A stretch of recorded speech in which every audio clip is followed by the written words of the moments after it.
चाणक्य और चंद्रगुप्त की 80वां एपिसोड। उत्तर प्रदेश में सुकन्या जब वापस अपनी कुटिया में पहुंची तो उसने वहां दो अजनबी आदमियों को पाया। वो वहां से जा ही रही थी कि तभी एक तीसरे आदमी ने उसे धक्का दिया, जिसके चलते वो अब उन तीन आदमियों के बीच फंस चुकी थी। तीनों आदमियों ने सुकन्या को तीन तरफ से घेर रखा था। एक तरफ आग जल रही थी। सुकन्या को उन लोगों से बचने का कोई भी उपाय नहीं दिख रहा था। वे सभी वहशी भेड़ियों की तरह सुकन्या की तरफ बढ़ रहे थे। सुकन्या खिसकते हुए आग के बिल्कुल करीब पहुंच चुकी थी। आज तक सुकन्या का अकेले कभी ऐसे लोगों से पाला नहीं पड़ा था। उसके साथ या तो चंद्रगुप्त होता था या फिर आचार्य चाणक्य। आज वो खुद को अकेला महसूस कर रही थी और उसे वास्तव में भय भी लगने लगा था। उसे समझ नहीं आ रहा था कि क्या करे। ऐसे समय में उसे आचार्य चाणक्य की बातें याद आ रही थी। उन्होंने एक बार फिर कहा था, व्यक्ति का सबसे बड़ा हथियार होता है उसका आत्मविश्वास। अगर व्यक्ति का आत्मविश्वास हिल जाए तो उससे बड़ा कोई शत्रु नहीं है, और अगर आत्मविश्वास जाग जाए तो उससे बड़ा कोई मित्र नहीं। वहीं वो तीनों व्यक्ति अपनी होठों पर निर्लज्ज सी मुस्कान लिए सुकन्या की तरफ धीरे धीरे अपने कदम बढ़ा रहे थे। एक ने हंसते हुए कहा, कहां जा रही हो सुंदरी? तनिक मदिरा पान से उपजी प्यास तो पूछने दो। दूसरा व्यक्ति बड़ी बड़ी आंखें कर उसके संपूर्ण शरीर को निहार रहा था। वो हंसते हुए बोला, ये जाएगी भी कहां? आखिर हमारे भले भाग्य ने इसे हमारी इच्छा पूर्ति के लिए हमारी दहलीज पे जो ला खड़ा किया है। यह सब सुनते हुए सुकन्या ने अपने बचाव के लिए तुरंत अपनी कटार अपनी कमर में से निकालनी चाहिए। उसने जैसे ही अपनी कमर में हाथ डाला, उसे महसूस हुआ कि उसकी कटार तो उसके पास है ही नहीं। तभी धक्का देने वाले तीसरे आदमी ने कटार दिखाते हुए कहा, इसे ही ढूंढ रही हो क्या कन्या? सुकन्या को एहसास हुआ कि उस आदमी ने धक्का देते समय उसकी कमर से कटार निकाल ली थी। अब तो उन तीनों का मनोबल और भी बढ़ गया था। अचानक उनमें से दो आदमी सुकन्या पर झपटे, लेकिन सुकन्या ने फौरन छलांग लगाकर अपनी जगह बदल ली और आग के दूसरी तरफ चली गई। उसने बिना अपनी परवाह किए फुर्ती से वहां जल रही लकड़ी के चलते कोयलों को हाथ में उठाया और उन दोनों की तरफ फेंक दिया। अचानक अपने ऊपर आए चलते कोयलों से वो संभल नहीं सके। उनके वस्त्रों ने जगह जगह आग पकड़ ली थी। उन लोगों का शरीर जलने लगा था। वो सभी अपने शरीर से आग के अंगारों को हटाने में ही लगे थे कि तभी वो धक्का देने वाला आदमी तेजी से सुकन्या की तरफ झपटा और चिल्लाया, कन्या, मैं तुम्हें छोड़ूंगा नहीं। ये देख सुकन्या ने तुरंत ही मदिरा का पात्र अपने हाथ में लिया और उसकी तरफ उछाल दिया। उस पात्र में कुछ मदिरा बची थी जो उसके चेहरे पर जा गिरी। इससे पहले कि वो कुछ कर पाता, अगले ही पल सुकन्या ने वहां से चलती हुई एक लकड़ी उठाई और उस आदमी के चेहरे पर फेंक दी। मदिरा के कारण उसके चेहरे ने तुरंत आग पकड़ ली। उसका चेहरा पूरी तरह जलने लगा था। वो अपना चेहरा पकड़ बाहर निकलने के लिए कुटिया में ही चिल्लाते हुए इधर उधर भागने लगा, जिस कारण कुटिया में पड़ी सूखी घास फूस ने भी आग पकड़ ली। उसके मित्र उसे बचाने की कोशिश करने लगे, जिस कारण वो भी आग की चपेट में आ गए। धीरे धीरे कुटिया में लगी आग तेजी से पूरी कुटिया को घेरने लगी। सुकन्या ने उस आदमी के हाथ से फुर्ती से कटार छीन ली और कुटिया से बाहर निकल गई। आग से बचने के लिए तीनों कुटिया से बाहर की तरफ भागते, लेकिन उससे पहले ही सुकन्या ने कुटिया का द्वार बाहर से बंद कर दिया। कुछ ही पलों में झोंपड़ी धूं धूं कर जलने लगी। कुछ लोगों ने झोंपड़ी जलते हुए देखी तो उस तरफ भागे। अंदर से तीनों के चिल्लाने की आवाज आ रही थी, बचाओ बचाओ। अंधेरे का फायदा उठा सुकन्या थोड़ी दूर जाकर बैठ गई और वहीं से तीनों को राख बनते देखने लगी। उसके चेहरे का क्रोध अभी भी आग की तरह दहक रहा था। उसका हाथ भी थोड़ा जल चुका था, लेकिन अभी उसे उसकी जरा भी परवाह नहीं थी। उसे एहसास हुआ कि इस अकेले प्रदेश में अगर उसका कोई साथी था तो वो थी चंद्रगुप्त की यादें और आचार्य चाणक्य का आशीर्वाद। झोंपड़ी की तरफ देखती हुई वो उन्हीं की यादों में खो गई, जहां सुकन्या खुद को उन वहशी आदमियों की पकड़ से छुड़ाने में कामयाब हो चुकी थी। वहीं मगध में चंद्रगुप्त मन्नादेव को कैद से छुड़ाने के बारे में अभी सोच रहा था। कैद में मन्नादेव की जानकारी हासिल कर चंद्रगुप्त आचार्य चाणक्य की जीर्ण शीर्ण बड़ी कुटिया में पहुंचा। उसने उस कुटिया में बाजार से लाए घी के दिए जलाए। महीनों बाद उस कुटिया में रोशनी हुई थी। वो कुटिया भले ही पुरानी हो चुकी थी, लेकिन चंद्रगुप्त को वहां एक अपनापन सा महसूस हो रहा था। एक अजीब सा एहसास हो रहा था, जैसा आज सुबह मगध में प्रवेश करते हुए हुआ था। मानो उसका कोई करीबी इस कुटिया में आया हो।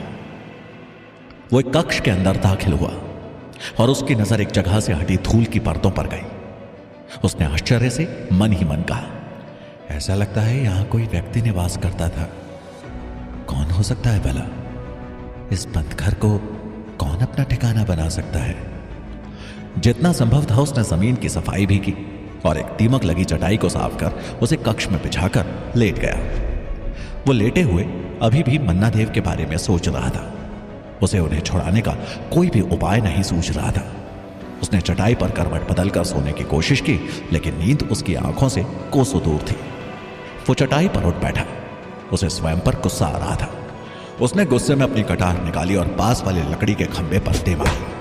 उसे उम्मीद थी कि वो कटार खंभे में धंस जाएगी, लेकिन वो जमीन पर गिर पड़ी। चंद्रगुप्त आश्चर्य से बोला, ऐसा कैसे संभव है? ये कटार क्यों नहीं धंस रही है लकड़ी में?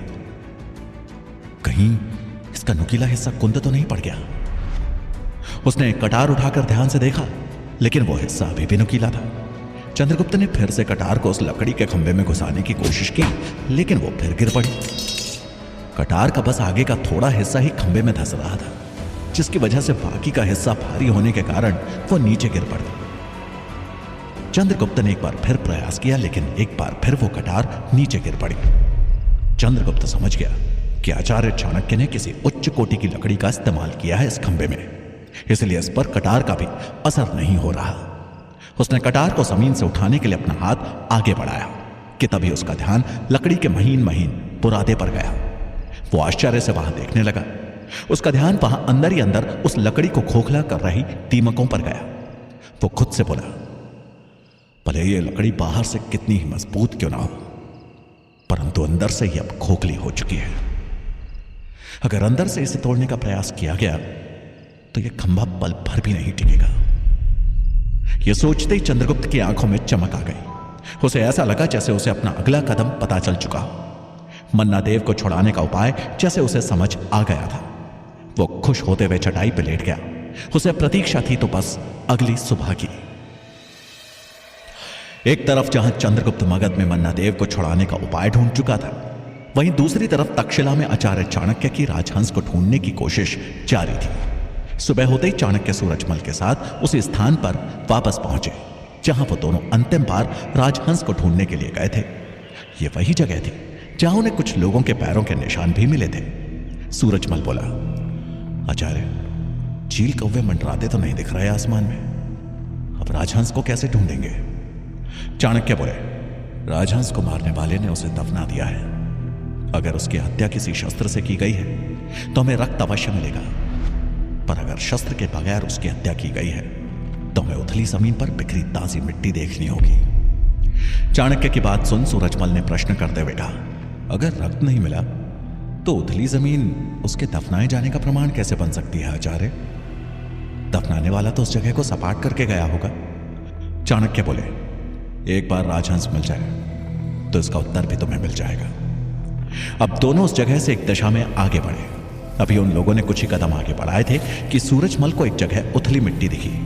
वो इशारा करते हुए बोला, आचार्य, वहां की जमीन उथली है। क्या तो था, वहां कुछ तो है अंदर। चाणक्य ने ध्यान से उस स्थान को देखा और फिर सर हिलाते हुए कहा, नहीं, ये वो जगह नहीं हो सकती। एक व्यक्ति की जितनी लंबाई होती है, यहां की जमीन उतनी लंबाई में उथली नहीं लग रही। ये तो उसकी आधी भी नहीं। राजहंस यहां दफन नहीं हो सकता। सूरजमल आश्चर्य से बोला, आचार्य, फिर इस जंगल में भला कोई क्यों जमीन खोदेगा और उसे ऊपर से मिट्टी से ढक देगा? चाणक्य बोले, चाहो तो तुम अपनी मन की शांति के लिए जमीन खोद कर देख सकते हो। सूरजमल को विश्वास नहीं हो रहा था। उसने कुछ ही देर में वो जमीन वहां तक खोद डाली जहां तक उथली थी। अंदर से एक छोटी सी संदूक निकली। सूरजमल ने जब संदूक खोली तो उसमें कुछ कपड़े और चांदी के आभूषण थे। ये देख सूरजमल बोले, ये भला यहां कौन छुपा के गया होगा? चाणक्य बोले, इसे वहीं वापस रख दो। ये किसी राहगीर का लगता है जिसने लुटेरों के डर से अपना सामान यहां छुपा दिया है। अगर वो बच गया होगा तो अवश्य ही अपनी पूंजी लेने वापस आएगा। सूरजमल ने आचार्य की बात मान संदूक अंदर रख और आगे बढ़ने को हुआ कि तभी आचार्य बोले, ये वो दिशा नहीं है जिधर राजहंस को दफन किया गया है। हम गलत दिशा में आ गए हैं, हमें विपरीत दिशा में जाना होगा। सूरजमल को आश्चर्य तो हुआ, परंतु वो जानता था कि चाणक्य का अनुमान कभी गलत नहीं हो सकता। दोनों अब विपरीत दिशा में आगे बढ़ गए। जमीन को देखते हुए दोनों धीरे धीरे आगे बढ़ते रहे। कुछ दूर जाने पर चाणक्य रुक गए और एक उथली जमीन की तरफ इशारा करते हुए कहा, सूरजमल, मिट्टी हटाओ यहां से। राजहंस का मृत शरीर यही दफन है। उस जगह पर रक्त के निशान भी नहीं थे, लेकिन चाणक्य के आत्मविश्वास को देख सूरजमल अचंभित था। वो बोला, आचार्य, आपको कैसे ज्ञात है कि ये वही जगह है? यहां की जमीन भी तो आदमी की लंबाई से थोड़ी कम प्रतीत होती है। चाणक्य गंभीर होते हुए बोले, बताता हूं, पहले मिट्टी हटाओ। सूरजमल उनकी आज्ञामान वहां से मिट्टी हटाने लगा।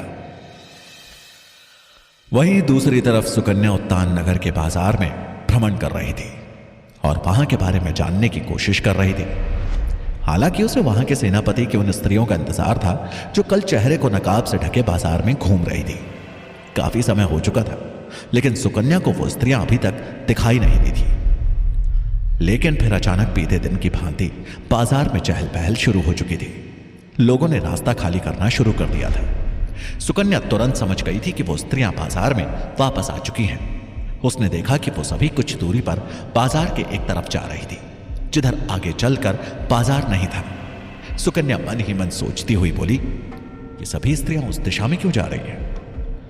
कहीं इनका ठिकाना उधर ही तो नहीं। उसने चुपके से उनका पीछा करना शुरू किया। वो दुकानों में छिपते सामानों का मोल भाव करते हुए उन स्त्रियों के करीब पहुंचने की कोशिश करने लगी। उन स्त्रियों का पीछा करते करते वो उत्तान प्रदेश के बाजार से काफी दूर निकल चुकी थी। उसने देखा कि वो सभी स्त्रियां एक बड़े से शिविर के बाहर जाकर खड़ी हो गई। सुकन्या एक पेड़ पर चढ़ी और ध्यान से उस शिविर को देखने लगी।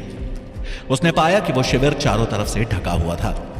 अंदर बड़ी सी खाली जमीन थी और वहां छोटे छोटे तंबू गड़े हुए थे। सुकन्या के लिए अंदर देख पाना काफी मुश्किल था। वहां बाहर मुख्य द्वार पर काफी कड़ी सुरक्षा थी। चप्पे चप्पे में सैनिक तैनात थे। वो सभी सैनिक स्त्रियां ही थी। सुकन्या ने देखा कि जिन स्त्रियों के पीछे वो यहां तक आई थी, वो सब शिविर के अंदर प्रवेश कर गई। सुकन्या पेड़ से नीचे उतरी और शिविर के पीछे की तरफ चली गई, जहां सुरक्षा ना के बराबर थी, और बांस की बल्लियों से झांककर अंदर देखने का प्रयास करने लगी। अभी वहां कोई भी सैनिक मौजूद नहीं था। वो बाहर से ही झांककर शिविर के अंदर होने वाली गतिविधियों को समझने की कोशिश करने लगी। अंदर स्त्रियां नकाब पहने धनुष बाण चलाते हुए दिख रही थी। कुछ स्त्रियां तलवार का अभ्यास करती हुई दिखी। उन्हें देख सुकन्या इतना तो समझ गई थी कि ये उनका प्रशिक्षण शिविर है। वो फिर से ताका झांकी कर कुछ और जानकारी हासिल करने की कोशिश करने लगी, लेकिन तभी किसी ने पीछे से आकर उसकी बाह पकड़ ली। सुकन्या ने डरते हुए पीछे मुड़कर देखा तो उसकी बाह एक लंबे कद की स्त्री ने पकड़ रखी थी। वो ऊंची आवाज में बोली, कौन हो तुम और यहां क्या कर रही हो? सुकन्या को अचानक कुछ भी जवाब देते नहीं बना। उत्तान प्रदेश में सुकन्या एक बार फिर फंस चुकी थी और वहीं मगध में मन्ना देव को छुड़ाने के लिए चंद्रगुप्त चाणक्य की कुटिया से निकल चुका था। कुछ ही देर में वो मगध के कारावास के मुख्य द्वार पर पहुंच चुका था। उसने ध्यान से वहां खड़े सैनिकों को देखा और यह सुनिश्चित किया कि उनमें से वो एक भी सैनिक वहां नहीं है जिन्होंने कल उसे देखा था। यह सुनिश्चित करने के बाद उसने अचानक ही अपने चेहरे का भाव बदला और क्रोध में द्वार पर खड़े एक सैनिक की तरफ बढ़ा। उस सैनिक के नजदीक पहुंचते ही चंद्रगुप्त ने उसके पेट में जोर से घूंसा मारा और चिल्लाते हुए बोला, मेरे पिता को छोड़ दो, छोड़ दो उन्हें क्यों कैद कर रखा है? छोड़ दो मेरे पिता को छोड़ दो। बोलते हुए उसने लगातार 3-4 घूंसे उस सैनिक के पेट पर मार दिए। अचानक हुए हमले से वो सैनिक खुद का बचाव नहीं कर पाया और चंद्रगुप्त के वार के कारण दर्द में अपना पेट पकड़ जमीन पर गिर पड़ा। ये देखते ही वहां खड़े अन्य सैनिकों में हलचल मच गई। वो सभी सैनिक अपने भाले लिए तेजी से चंद्रगुप्त की तरफ दौड़े। चंद्रगुप्त भी भागने के बजाय वहां पर डट कर खड़ा रहा। थोड़ी ही देर में सभी सैनिकों ने अपने भाले चंद्रगुप्त पे साधते हुए उसे चारों तरफ से घेर लिया।